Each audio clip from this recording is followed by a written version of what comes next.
Hello everyone, my name is Tang and I'm from Group 9.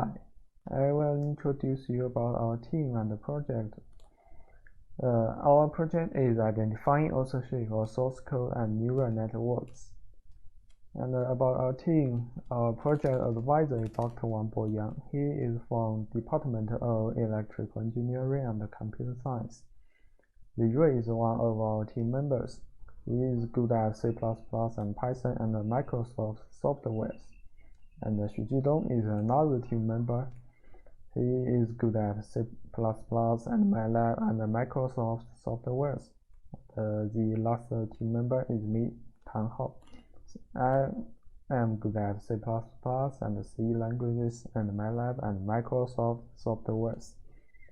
And all the team members are responsible for the group communications. The second part is responsibility of each team member. About Li Rui, she was collecting the training data and testing data for the project and learned and applied the LSTM algorithm. And she wrote the encoding programs. And she was responsible for the communication with advisors. And she also wrote some weekly reports. About Jidong, he searched for the data and code from GitHub and Google Gem. He studied the papers and algorithms such as RNN algorithm. He also wrote some programs and designed the programs. And he wrote about the weekly reports and other papers. About me, Tang Hao, I searched and checked the code for the project and learned and applied TF-IDF algorithm. And I wrote some weekly reports and papers and organized some weekly meetings for the team. And about background of our project. Firstly, the problem. So identifying authorship for source code can be used in many applications, such as identifying the authors of malware plagiarism detection, tracing vulnerabilities of software, so things like that. The problem can be formulated as a classification problem in machine learning. And about the current solutions, the deep learning-based code authorship identification system, which is DLCAIS, is applied for the code authorship attribution. This deep learning architecture uses TF-IDF-based deep representation with RNN layers and applies fully connected layers to authorship attribution learning. That's all for my part.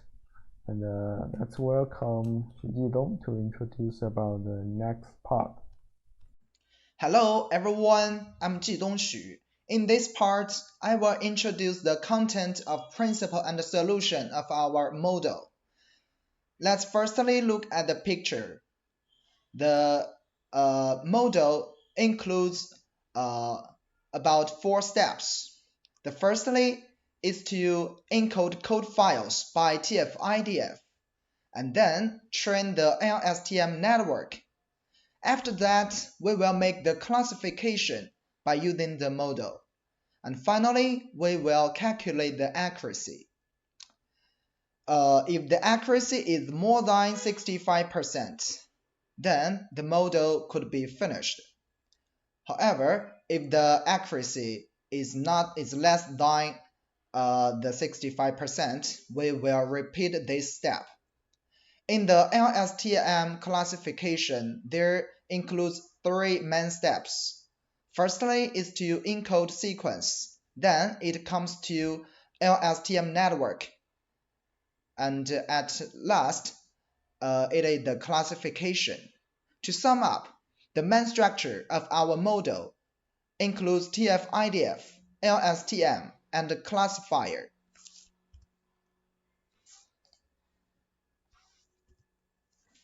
Let's look at more details. In the data processing, we use TF-IDF representation, and there is one input layer. In the deep representations for authorship attribution, we set 2 RNN layers and 1 output layer. Let's look at the project design. As for the encoding language and the server, we choose Python and deep learning packages such as Keras, Pandas, and scikit-learn. Besides, we make preliminary training on the PC and train completed model on GPU from Dr. Wang.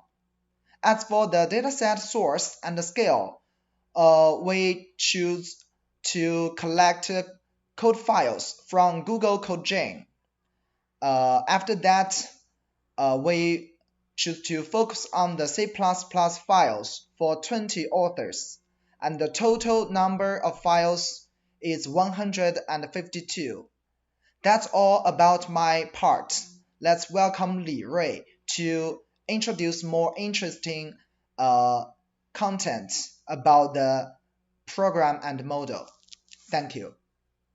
Hello everyone, my name is Li Rui. Then I will introduce about how we realize our design solution and reach our design requirements. We used 2 Python files to realize our design. First, I will introduce the data processing Python file. First, this is a screenshot of part of our dataset.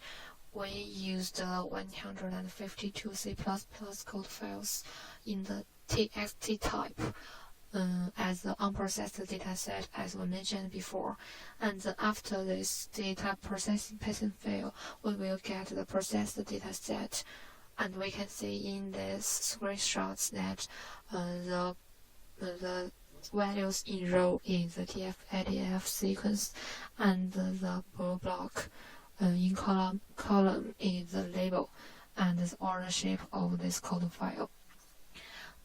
How we realize and process this dataset, I will introduce some main functions of this Python file. First, we need to read each C++ code file in the dataset, and then we use the TF-ID vectorizer function from scikit-learn package to deal with the TF-IDF algorithm. Then we need to list the TF-IDF value with corresponding word term, and then we write and save the corresponding word terms and TF-IDF sequence into a CSV file, just like the screenshot I show in the left side.